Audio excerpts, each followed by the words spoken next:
ధర్మస్థల కర్ణాటకలోని పవిత్ర పుణ్యక్షేత్రం. ఇప్పుడు అది మిస్టరీకి కేర్ ఆఫ్ అడ్రస్. రక్త చరిత్రను ఆలయంలోని మట్టిలో కలిపేశారంటూ ఓ పారిశుద్ధ కార్మికుడు చేస్తున్న ఫిర్యాదు యావత్ దేశాన్ని ఉలిక్కిపడేలా చేస్తుంది. 2 దశాబ్దాలుగా వందలాది మంది లైంగిక వేధింపులు, హత్యలకు గురయ్యారని సదరు వ్యక్తి చెప్పిన మాటలు పోలీసులను పరుగులు పెట్టించింది. కానీ ఇప్పుడు అదే కార్మికుడు మాట మార్చేశాడు. చట్టవిరుద్ధంగా సవాలు పొడిచినట్లుగా చెప్పాలని తనను ఒక టీం ఒత్తిడి చేసిందని సంచలనం సృష్టించాడు. ఇంతకీ ధర్మస్థలలో హత్యలు జరిగాయన్నది నిజం కాదా? ఇన్నాళ్ళు ఆ సఫాయి కార్మికుడు చెప్పినవన్నీ అబద్ధాలా? ఈ మొత్తం ఉదంతం ద్వారా వెలుగులోకి వస్తున్న కఠిన వాస్తవాలేంటి? వినే కొద్దీ ఒళ్ళు గగురు పడిచే చేదు నిజాలు ఏంటి?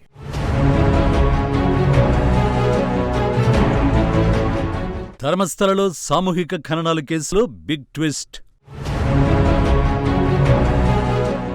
మాట మార్చిన అప్పటి పారిశుద్ధ్య కార్మికుడు భీమా.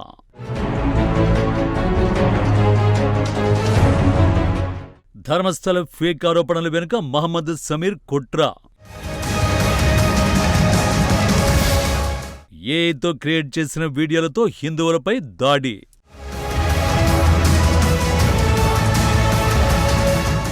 ప్రసిద్ధ పుణ్యక్షేత్రం ధర్మస్థలలో సామూహిక ఖననాల కేసులో ట్విస్ట్ చోటు చేసుకుంది. 100 మృతదేహాలను ఖననం చేశానని ప్రకటించుకున్న ఒకప్పటి పారిశుద్ధ్య కార్మికుడు మాట మార్చాడు. తనకు ఒక పూరేనిచ్చి సిట్ అధికారులకు ఇవ్వాలని కొందరు సూచించారని తెలిపాడు. న్యాయస్థానంలో అర్జీ కూడా వారే వేయించారని అన్నాడు. పోలీసుల ముందు ఏం చెప్పాలనేది ప్రతిరోజు అతనికి 3 సలహాలిచ్చేవారట. అంతా వారు చెప్పినట్లే చేశానని సిట్కు మాజీ పౌర కార్మికుడు వివరించాడు. అలాగే తాను 2014 నుంచి 2023 వరకు తమిళనాడులోనే ఉన్నానని తెలిపాడు. ఈ నేపథ్యంలో ఆ వ్యక్తిని మరోసారి ప్రశ్నించడంతో పాటు తవ్వకాలను ఆపేయాలని సిట్ నిర్ణయించింది.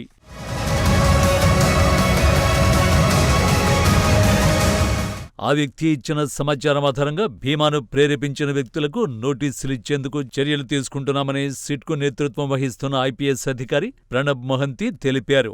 భీమాకు లై డిటెక్టర్ పరీక్షలు చేయించాలని కర్ణాటక విధానసభలో సభ్యులు డిమాండ్ చేశారు.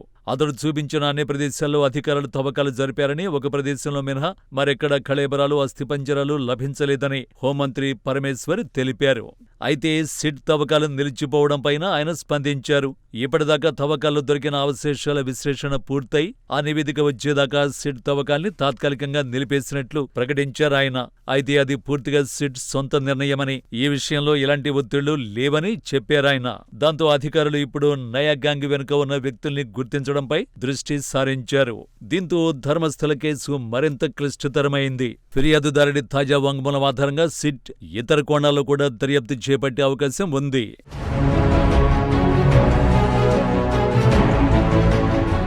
మరోవైపు ప్రసిద్ధ కన్నడ యూట్యూబర్ మహమ్మద్ సమీర్ రూపొందించిన వీడియోలో ఏఐ విజువల్స్ వాడి కల్పిత కథనం నడిపారు. Who are serial killers of Dharmasthala అనే శీర్షికతో వచ్చిన 23 నిమిషాల వీడియో 3.1 మిలియన్ వ్యూస్ సాధించింది.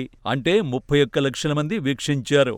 ఈ వీడియోలో మాజీ పారిశుద్ధ్య కార్మికుడు ఇటీవల దాఖలు చేసిన సంచలనాత్మక ఫిర్యాదుకు సంబంధించిన వాస్తవాలను తప్పుగా చూపించారని చెబుతున్నారు. ధర్మస్థలలోని ఓ ప్రముఖ మత సంస్థకు చెందిన అధికారులు అనేక సంవత్సరాలుగా మానవ అవశేషాలను పారవేయమని తనపై బలవంతం చేశారని ఆ వ్యక్తి తన ఫిర్యాదులో ఆరోపించాడు.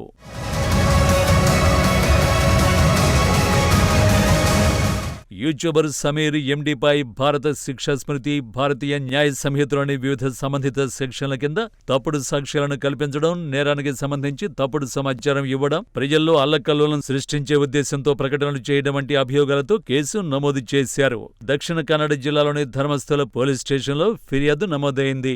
యూట్యూబ్లో ప్రసారం చేయబడిన వీడియోలో ఏ అధికారిక ఫిర్యాదు లేదా న్యాయ రికార్డులో లేని కల్పిత కంటెంట్ ఉందని, ప్రజాశాంతికి దోహదపడిందని అధికారులు నిర్ధారించారు. ఈ కేసులో ఐపీసీ 192, 240, 353 1B కింద కేసు నమోదు చేశారు.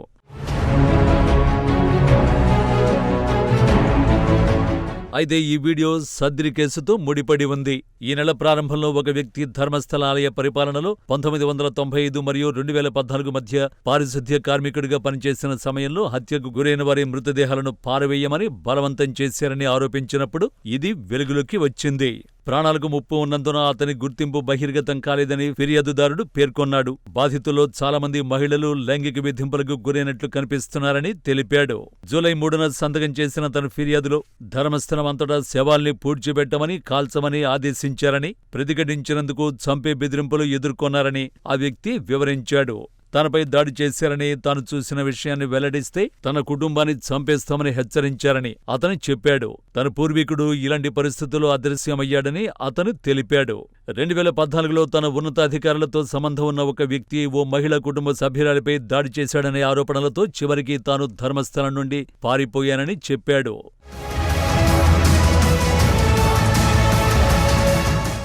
ఈ ప్రకటనతో కేసు రహస్యాలపై కొత్త చర్చలు మొదలయ్యాయి. ధర్మస్థలంలో మృతదేహాల ఖననంపై రాజకీయ దుమారం తీవ్రమైంది. కాంగ్రెస్, బీజేపీ నాయకులు ఒకరిపై ఒకరు విమర్శలు సంధించుకుంటున్నారు. ధర్మస్థలం గురించి తప్పుడు సమాచారం వ్యాప్తి చేస్తున్నారని, భక్తులు భయంతో ఉన్నారని బీజేపీ నేతలు ప్రభుత్వంపై విమర్శలు గుప్పిస్తున్నారు. బీజేపీ రాష్ట్ర అధ్యక్షుడు బివై విజయేంద్ర నేతృత్వంలోని బీజేపీ ఎమ్మెల్యేల బృందం ఇప్పటికే ధర్మస్థలాన్ని సందర్శించి దేవాలయ ధర్మాధికారి వీరేంద్ర హెగ్డేతో సమావేశమై చర్చలు జరిపింది.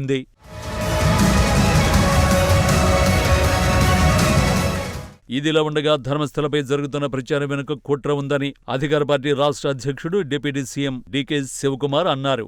ధర్మస్థలానికి 800 ఏళ్ల చరిత్ర ఉంది.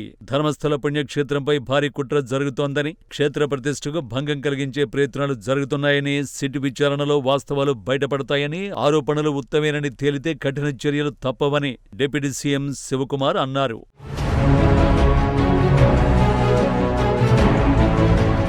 అలాగే ఈ కేసులో ప్రభుత్వం ఉద్దేశపూరితంగా కొన్ని వర్గాల ఒత్తిడి మేరకే విచారణ చేపట్టినట్లు విపక్ష నేత ఆర్ అశోక్, సభ్యులు సునీల్ కుమార్ ఆరోపించారు. తవ్వకాల క్రమంలో ఒక్క కేసు కూడా నమోదు చేయలేదు. పైగా ముసుగు వ్యక్తి తెచ్చిన కపాలం ఎవరిది? ఆ కపాలాన్ని తవ్వేందుకు అనుమతి ఎవరిచ్చారని ప్రశ్నించారు. ముందుగా ముసుగు వ్యక్తిని విచారించడం, ఆయన మానసిక స్థితిని పరీక్షించని సర్కార్ గుడ్డిగా అతనిచ్చిన సమాచారాన్ని ఆధారంగా చేసుకుందన్నారు. ఈ కేసులో ఫిర్యాదు చేసిన వారికి అసలు కూతుళ్లే లేకపోవడం, వారంతా స్థానికులే కాదన్నారు. ముసుగు వ్యక్తి పలుమార్లు తనకు ఇల్లు, డబ్బు ఇస్తామని హామీ ఇచ్చిన కారణంగానే ఈ కేసులో విచారణకు సిద్ధమైనట్లు చెప్పారని ఆశ్చర్యం వ్యక్తం చేశారు. దీనికి సంబంధించి కేరళ ప్రభుత్వం తీర్మానం చేయగా పాకిస్తాన్ దేశంలో పలు మాధ్యమాలు ప్రత్యేక కథనాలు ప్రసారం చేశాయని ఆగ్రహాన్ని వ్యక్తం చేశారు. ఇలాంటి అవకాశం ఇచ్చిన సర్కారు ధర్మస్థల దేవస్థాన ప్రతిష్ఠ దెబ్బతీసే కుట్రలో భాగమైందని బివై విజయేంద్ర, అరగ జ్ఞానేంద్ర, జేడీఎస్ నేత సురేష్ బాబు తదితరులు ఆరోపించారు.